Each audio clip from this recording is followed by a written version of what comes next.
Hello everyone, welcome to एडल coaching. This is Krishnakant Singh Bundela.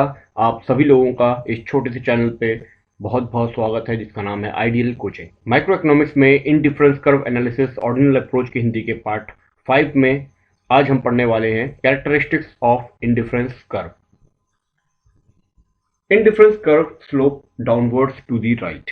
ये एक बहुत इंपॉर्टेंट और बहुत नेचुरल सा फीचर है इनडिफरेंस कर्व का, जो ये कहता है कि इनडिफरेंस कर्व नीचे की तरफ स्लोप करता है राइट साइड की तरफ, जो इंडिकेट करता है कि जब एक कमोडिटी बढ़ती है तो दूसरी कमोडिटी घट जाती है और लेवल ऑफ सेटिस्फैक्शन एक जैसा रहता है उस इनडिफरेंस कर्व पे। अब हम लॉजिकली ये सोचें कि अगर ऐसा ना हुआ तो क्या होगा, तो ये तीन कंडीशन बनेगी ए, बी और सी। या तो कर्व पैरेलल होगा एक्स एक्सिस के, या पैरेलल होगा वाई एक्सिस के, या डाउनवर्ड स्लोपिंग होगा लेकिन लेफ्ट साइड को होगा। ये तीन सिचुएशंस बन सकती हैं। अगर ये पॉसिबिलिटी है तो वो डाउनवर्ड स्लोप राइट की तरफ नहीं होगा, इनमें से कोई होगा। और अगर ये पॉसिबिलिटी नहीं बन सकती है तो फिर indifference curve slope downwards right side के तरफ ही होगा। तो पहली वाली सिचुएशन देखते हैं जहां पर ये पैरेलल है। अगर ये पैरेलल हमने ले लिया तो सपोज जहां पर ए लिखा हुआ है, यहां कॉमोडिटी एक्स इतनी है ओ से लेकर ए तक, लेकिन जब हमने कॉमोडिटी एक्स बढ़ाया ए से बी की तरफ ले गए तो क्या वाई घटा? नहीं। मतलब एक को आप बढ़ाते जा रहे हैं दूसरा घट ही नहीं रहा है, तो सेटिस्फैक्शन का लेवल एक जैसा कैसे होगा? अगर आप 6 रोटी और 2 पूड़ी खाते हैं तो और सेटिस्फाई होते हैं, तो अगर आपकी रोटी बढ़ती ही जाए और पूड़ियों को घटाया ना जाए, या पूड़ियां बढ़ती जाएं और रोटियों को घटाया ना जाए, तो भाई अपच हो जाएगी, ओवर हो जाएगा। अगर आपकी पूड़ियां 2 बढ़ा दी गई तो कम से कम एक रोटी कम करिए। ऐसे ही एक प्रोडक्ट अगर आपको ज़्यादा सेटिस्फैक्शन दे रहा है, ठीक है उसको लीजिए, लेकिन दूसरा कम कीजिए, तब तो आप उस लेवल के सेटिस्फैक्शन को मेंटेन कर पाएंगे। यानी ये पैरेलल वाला जो फिगर है ये अननेचुरल है। अब अगर वाई एक्सिस की तरफ पैरेलल हो गया तो भी वही चीज़ है कि अगर एक्स की कमोडिटी बढ़ ही नहीं रही है और वाई को अपन ने घटा दिया, जैसे हम रोटियां बढ़ा ही नहीं रहे हैं 6 में से, और 2 जो पूड़ियां खाते थे वो भी कम कर दी, तो हमारी तो भूख आधी रह जाएगी, हम तो भूखे रह जाएंगे। ऐसे ही अगर हम कोई कमोडिटी यूज कर रहे हैं और उस कमोडिटी को हम उतना ही यूज करें और दूसरी कमोडिटी जो हम पैरेलली उसकी यूज करते थे उसको भी कम कर दें, तो हमारा सेटिस्फैक्शन लेवल कम हो जाएगा, मेंटेन नहीं रह पाएगा। इसलिए ये वाला फिगर भी गलत है। और अगर हम ये देखें डाउनवर्ड स्लोपिंग, यानी एक को बढ़ाया तो दूसरा भी बढ़ रहा है, रोटियां भी बढ़ा दी और पूड़ियां भी बढ़ा दी, तो भैया पेट तो फट जाएगा ना। ये भी अननेचुरल कंडीशन है कि एक कमोडिटी आपको ज़्यादा सेटिस्फैक्शन दे रही है, उसको बढ़ाइए ठीक है, लेकिन आपने दूसरे को भी बढ़ा दिया। ये कर्व तो यही कहता है। इसका मतलब ये तीनों कर्व अननेचुरल हैं, इलॉजिकल हैं। सही इनडिफरेंस कर्व वो है जो अभी तक हमने पढ़ा है, जो कि स्लोप करता है राइट हैंड साइड। सेकेंड है every indifference curve to the right represent a higher level of satisfaction। IC1 एक लेवल ऑफ सेटिस्फैक्शन को रिप्रेजेंट कर रहा है और IC2 उससे बड़े लेवल के सेटिस्फैक्शन को रिप्रेजेंट कर रहा है। ये मैं आपको पहले भी बता चुका हूं इंडिफरेंस कर्व मैप जब हमने पढ़ा था कि ये लेवल्स होते हैं अलग अलग, और ये लेवल्स शो करते हैं कि आपका सेटिस्फैक्शन लेवल बढ़ गया है। फॉर एग्जाम्पल ये होता कब है कि जब हमारी इनकम बढ़ जाती है। सपोज आज हमारे पास कम पैसे हैं और जब हम कुछ खरीदने के लिए गए तो सस्ता माल खरीदते हैं, जैसे कि हम केले खरीदने गए, एप्पल खरीदने गए, तो वो कम वाले भी मिलते हैं और ज़्यादा वाले भी मिलते हैं, उनमें हायर स्टैंडर्ड भी होता है। तो अगर हायर स्टैंडर्ड का हमको चीज़ चाहिए है तो वो हम कब डिमांड करेंगे? जब हमारी इनकम लेवल बढ़ जाएगी। तो जब इनकम लेवल बढ़ जाएगी तो हम अच्छी क्वालिटी चीज़ को लेना चाहेंगे, सेटिस्फाई अच्छे में होंगे, क्योंकि हम अब स्टैंडर्ड मेंटेन करेंगे। तो इसीलिए ये जो IC1 है ये लो लेवल का सेटिस्फैक्शन दिखाता है और ये हायर लेवल का सेटिस्फैक्शन दिखाता है। नेक्स्ट है indifference curve can not intersect each other. बनी बात है, अगर ये एक इनडिफरेंस कर्व है IC1 और ये है IC2 और दोनों इंटरसेक्ट हो रहे हैं एक पॉइंट K पर, तो एक इनडिफरेंस कर्व पे सारे जितने भी पॉइंट होते हैं उन पे लेवल ऑफ सेटिस्फैक्शन बराबर होता है और दूसरे पर भी बराबर होता है, लेकिन पहले वाले से अलग होता है। अगर वो कर्व ऊपर है तो ज़्यादा होगा और अगर वो कर्व नीचे है तो जैसे हमने पहले पढ़ा उसका सेटिस्फैक्शन लेवल कम होगा। लेकिन इसके हिसाब से अगर k का कुछ लेवल है सेटिस्फेक्शन का, तो k किसके बराबर है? t के बराबर है।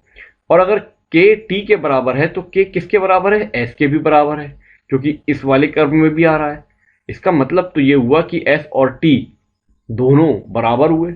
इसका मतलब IC1 और IC2 एक ही कर्व हुए, यानी दो कर्व नहीं हो सकते। अगर वो इंटरसेक्ट कर रहे हैं तो एक तरीके से कोइंसाइड कर सकते हैं, अलग अलग कर्व नहीं हो सकते। एक और कैरेक्टरिस्टिक है, indifference curve will not touch the axis. ये जैसे हमने इसको y में टच कर दिया, अगर हमने ऐसा किया तो क्या होगा? x 0 हो जाएगा, यानी हम y को ही यूज करके, यूटिलाइज करके कंप्लीटली सेटिस्फाई हो रहे हैं, हमें x की जरूरत ही नहीं पड़े।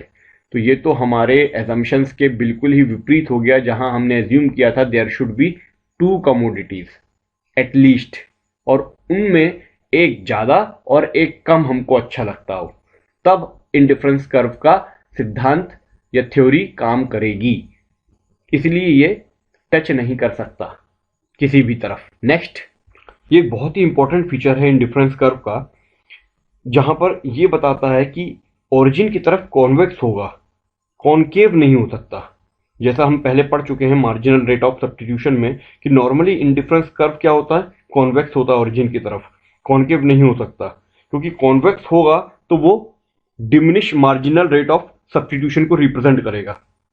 अगर कॉनकेव होगा तो वो इंक्रीजिंग मार्जिनल रेट को रिप्रेजेंट करेगा, जो कि अननेचुरल है, इम्पॉसिबल है। तो इसको और अच्छे से अगर क्लियरली समझना है तो हम इसमें से कुछ इंपॉर्टेंट चीज निकाल सकते हैं। अगर हम एक पॉइंट से दूसरी पॉइंट की तरफ जाएं तो सपोज इस फिगर में अगर हम देखें, इंडिफरेंस कर्व ओरिजिन की तरफ कॉन्वेक्स है और कंज्यूमर पास हो रहा है ए पॉइंट से बी पॉइंट की तरफ, यानी एक्स कमोडिटी उसकी बढ़ रही है एक्स से x1 की तरफ और y कमोडिटी उसकी घट रही है y से y1 की तरफ।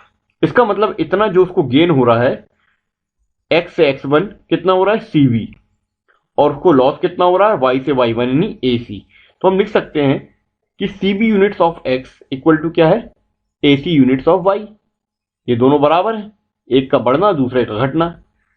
तो एक यूनिट अगर हमको x की निकालनी है, जैसे मैं पहले भी बता चुका हूं पिछली वीडियोस में, ये हो जाएगा AC upon CB units of y।